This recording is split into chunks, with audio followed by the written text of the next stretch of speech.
ከእግር ኳስ ውጪ ሌላ የማውቀው ሙያ የለም። የኔን እጅ እየጠበቁ የሚኖሩ የማስተዳድራቸው ቤተሰቦች አሉኝ። የእግር ኳስ ህይወቴ ባጭሩ እንዳይቀጭ ስትሉ ይቅርታ አድርጉልኝ ብሏል የኢትዮጵያ መድን የግራ መስመር ተከላካይ የሆነው ያሬድ ካሳይ።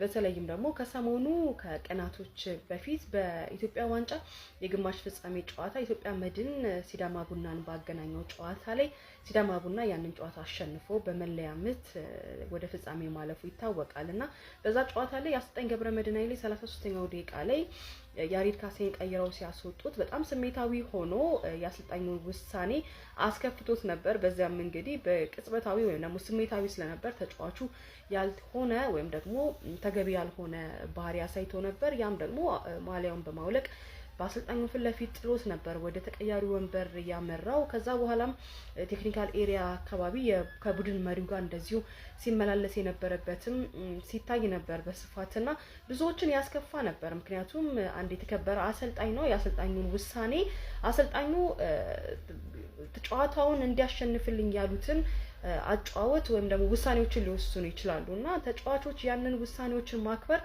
ግዴታቸው ነው። ይህ ተጫዋች ግን ያንን አላከበረም። እንደዚሁም ደግሞ ያንደን የተከበረ ክለብ ማሊያ ነው አውልቆ የጣለው። ከዛ ባለፈም እንግዲህ እንዳጠቃላይ ደጋፊዎቹን ያለ ማክበርም ጭምር ነው ተብሎ ሲነሳ ነበር።